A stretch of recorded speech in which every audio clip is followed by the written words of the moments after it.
Hi guys, Tilt the Twix, Mark here again. Today we're reacting to another Tim Minchin, and this one is Rock and Roll Nerd. Now, this is a request from a viewer. I'm sorry to say, can't remember the person's name. I'm absolutely useless with names, but you know who you are.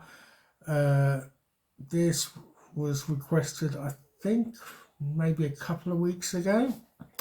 Never heard of it, don't know anything about it apart from I know Tim Minchin and I know it's probably going to be funny. So before we get into it, down below I've left a link for the original video, so go over, give that one a thumbs up, give mine a thumbs up, subscribe because I need it, leave a comment. If you want me to react to anything, preferably comedy, put it in the description below and leave a link to the video you want me to react to, and I'll do my best to get round to it. But for now, let's get into this one.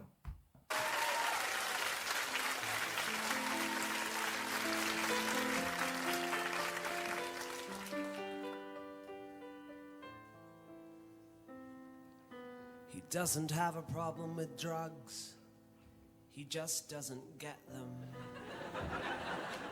He's fine that his mates have tattoos, but he thinks they'll regret them. He likes going to pubs, but he hates it when the music's too loud. He tends not to go to rock concerts cause he can't stand the crowds. I think he's singing about me.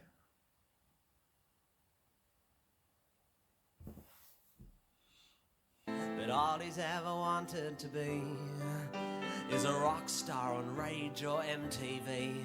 But he knows that it's not fucking likely.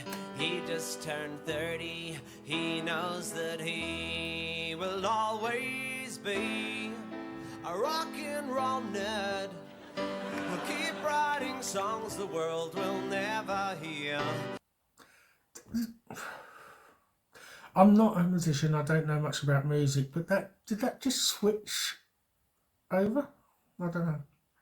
And though they won't be heard, he'll just keep writing.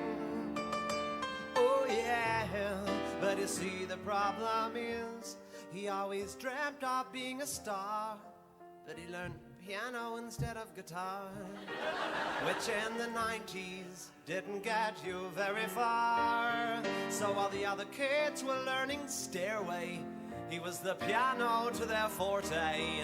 But he was convinced one day he'd rock their fucking asses, be an icon for the disenfranchised masses, grow his hair long and rebel against the state. But just for now that'd have to wait, cause he's running late for his morning classes, and he will always be a rock and roll nerd. So maybe he's not singing about me, but singing about himself. That's the vibe I'm getting at the moment.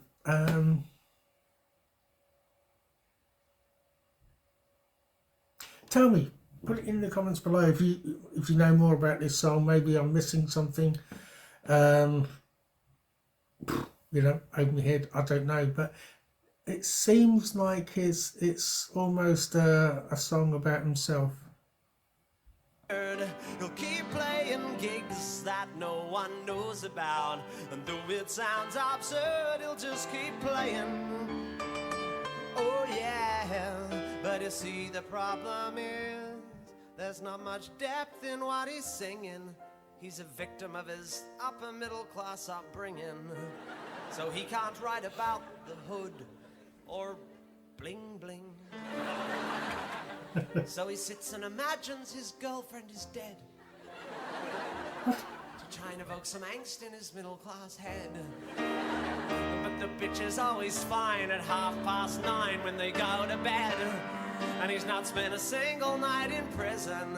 He has no issues with nutrition, he has no drinking problem and no drug addiction. unless you count the drugs they put in chicken. And marijuana always tends to make him cough. He doesn't look good with his t-shirt off, and when he tries to act tough, you can tell he's tricking. While his mates will go out late, puffing pills. Is this jumping from not genre to genre? It's I don't know how to describe it. It's like,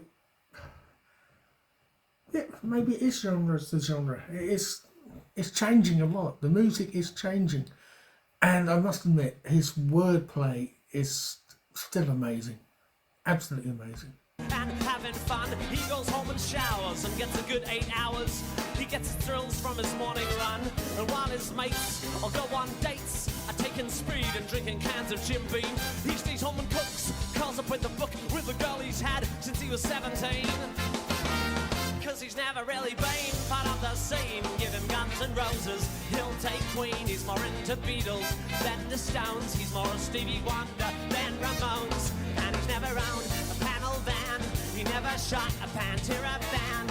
He doesn't know the difference between metal and thrash. He couldn't tell you nothing about Axl and Slash. He likes Ben Folds and the Jackson 5. He knows all the words to Stayin' Alive. And though he wants to be all grungy and cool, he spent 11 years at a private school. So it don't matter how he tries, he cannot hide behind his rock and roll lies. Cause you've either got it or you don't. Yeah, you'll either rock it or you won't. You've either got it or you don't. Is this a music biography? If there's such a thing.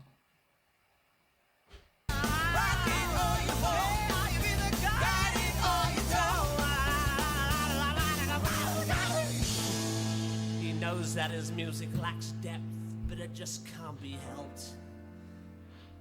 He has nothing interesting to say, so he writes about himself.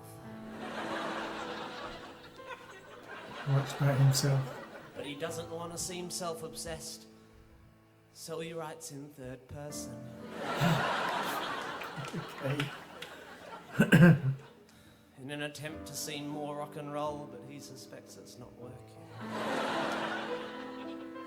And deep in his heart he knows that he'll never be Silverchair or Eskimo Joe. And even if he was quite pretty with small pants like Kylie, he knows that he will always be a rock and roll nerd. He'll keep writing songs world don't care about.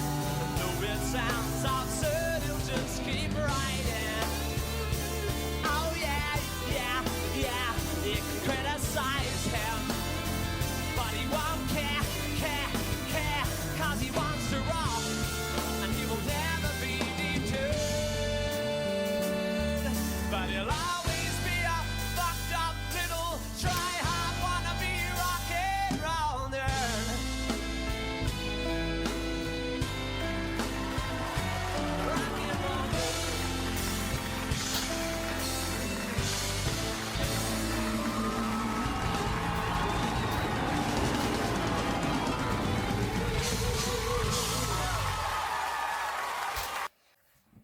Okay, that was Tim Minchin and Rock and Roll Nerd.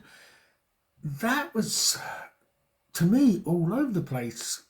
The music changed so much, it was like a symphony.